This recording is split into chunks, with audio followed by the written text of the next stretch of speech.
बीते दिनों देश के दोनों सदनों लोकसभा और राज्यसभा में महिला आरक्षण बिल पास किया गया। आज इसी कड़ी में देश के 21 बड़े शहरों में कांग्रेस के महिला नेताओं द्वारा महिला आरक्षण बिल पर अपना मत रखा जा रहा है। इस समय हमारे साथ गुजरात कांग्रेस से राज्यसभा सांसद एमी याज्ञनिक मौजूद हैं। मैम, एबीपी न्यूज में बहुत बहुत स्वागत है आपका। बीते दिनों बिल जो है महिला आरक्षण बिल वो पास किया गया। आप लोग 21 बड़े शहरों में आज प्रेस कॉन्फ्रेंस ले रहे हैं। महिला आरक्षण बिल को लेकर आपका मत क्या है? देखिए, बिल तो पास हो गया, सभी ने सहमति दे दी, सारे दलों ने, कि बहुत ज़रूरी था कि विमेन रिजर्वेशन बिल आ जाए और लोकसभा में और स्टेट असेंबलीज में महिला को 1/3 रिजर्वेशन मिले। पर बिल में 2 कंडीशन रखी गई हैं कि ये बिल तब लागू होगा जब सेंसस होगा और उसके बाद लिमिटेशन डिलिमिटेशन की बात की गई, परिसीमन की। ये 2 कंडीशन होने के बाद ये रिजर्वेशन लागू होगा।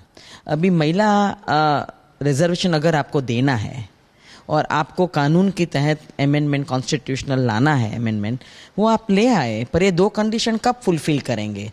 ये सेंसस कब होगा? 2011 में हुआ था यूपीए के समय में, और वो सेंसस बाहर निकाला नहीं है, पब्लिक डोमेन में आया नहीं है। बार बार राहुल जी ने कहा कि भैया आप ये सेंसस पब्लिश करो, बाहर लेके आओ, पता चले कि भाई आपने कास्ट सेंसस किया है तो कौन से तबके में कितने कौन से लोग हैं, कितने आते हैं, वो बाहर पब्लिक डोमेन में लाए नहीं हैं।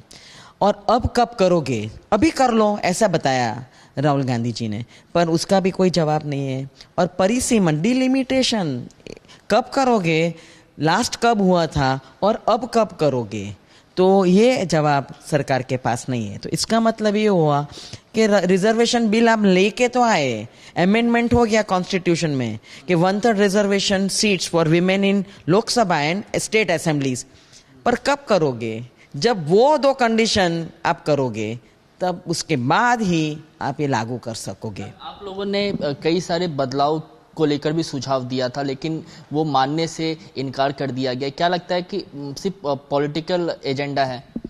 देखिए, पॉलिटिकल एजेंडा लग रहा है क्योंकि 2024 पहले वो करने वाले नहीं हैं, पर 2024 के पहले बता दिया कि हम तो महिला आरक्षण बिल लेके आए, हमने तो महिला आरक्षण दे दिया, पर कैसे दिया, कब करोगे, वो बात नहीं है। तो इलेक्शन को ध्यान में रखते हुए उन्होंने किया। 9 साल हो गए सरकार को, मेजॉरिटी गवर्नमेंट है, उनको कोई पार्टी की ज़रूरत नहीं पड़ती है। तो ऐसा कानून लाने में कौन रोक रहा था? कब से बोल रहे हैं हम। सोनिया गांधी जी ने विमेन इंटरनेशनल डे पे बताया कि भाई आप विमेन रिजर्वेशन लेके आओ, हम राज्यसभा में पारित कर चुके हैं पहले, आप क्यों नहीं लेके आ रहे हो? कितनी बार पत्र भी लिखा और राहुल गांधी जी ने कहा कि भाई आप लेके क्यों नहीं आ रहे हो? 9 साल तक इतनी मेजॉरिटी होने के बाद भी ये सरकार नहीं लेके आई और अब 2024 के इलेक्शन के पहले ये लेके आए। तो आप देखो कि विमेन रिजर्वेशन का बिल वैसे ही पड़ा रहेगा, पर वो प्रैक्टिकल नहीं हो पाएगा, तो विमेन नहीं आ सकेगी। हम जो थे कांग्रेस पार्टी, राजीव गांधी का विजन था, तो उस टाइम पंचायती राज में लेके आए, तो आपने देखा कि कितनी महिला आज सरपंच बन गई है, कितनी महिला पंचायती राज में भाग ले रही है और डिसीजन मेकिंग में आ रही है। तो ये उनको करना नहीं है, वरना ये कंडीशन नहीं रखते, कहते हाँ हम सेंसस अब कर लेते हैं और हम रिजर्वेशन दे देते हैं। रिजर्वेशन के बाद रिजर्वेशन विद इन रिजर्वेशन की जो एक मांग है वो उठती जा रही है। समाज के महिलाएं जिन जिन समाजों से आती हैं, उन सभी समाज के लिए कहा जा रहा है कि उनको रिजर्वेशन दिया जाए। रिजर्वेशन विद इन रिजर्वेशन की बात कही जा रही है। आप इस चीज़ को किस तरीके से देख रही हैं? देखिए, अगर हम पहले वाला जो पंचायती राज का देखेंगे तो उसमें अमेंडमेंट में ही है, इसको कॉन्स्टिट्यूशन अमेंडमेंट में SC ST और OBC अभी हमारी मांग कब से है, और OBC का भी होना चाहिए इसलिए कि हमारी कंट्री जो है ना थोड़ी डाइवर्स कंट्री है। ऐसी डाइवर्सिटी आप कोई और देश में नहीं देख सकोगे। अभी जब तक ये सारे वीकर सेक्शंस हैं कि जो एकदम मजबूत नहीं है, मैं इतना वो नहीं कहूँगी, पर ये वीकर सेक्शन की महिलाओं को अगर आप चांस नहीं दोगे, आप उनको मेन स्ट्रीम में नहीं लाओगे तो वो कैसे डिसीजन मेकिंग में आएगी। तो reservation within reservation, quota within quota थोड़ा होना चाहिए और इसका एक मैकेनिज्म निकालना चाहिए। पर जब तक हमें पता ही नहीं है कि ये जो सेंसस हुआ ही नहीं है, कास्ट सेंसस, को पता कैसे चलेगा कि कौन से कम्युनिटी कौन से कास्ट में कितने लोग हैं, वो करना ही नहीं चाहते। अगर पुराना किया हुआ वो पब्लिश नहीं करते तो हमको कैसे पता चलेगा।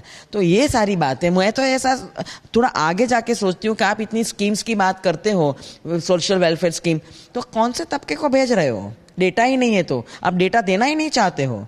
तो इलेक्शन के बारे में आपने ये अगर ये समय पे लेके आए और फिर सिर्फ आप जब लेके आए तो उज्ज्वला की बात करते हो, शौचालय की बात करते हो। अरे भाई ये तो पहले भी था, निर्मल भारत अभियान तो कब से चालू है। तो ये बातें जो है मुझे लगता है कि सरकार की मंशा एक लेके आ गए हैं पर देना तो नहीं है।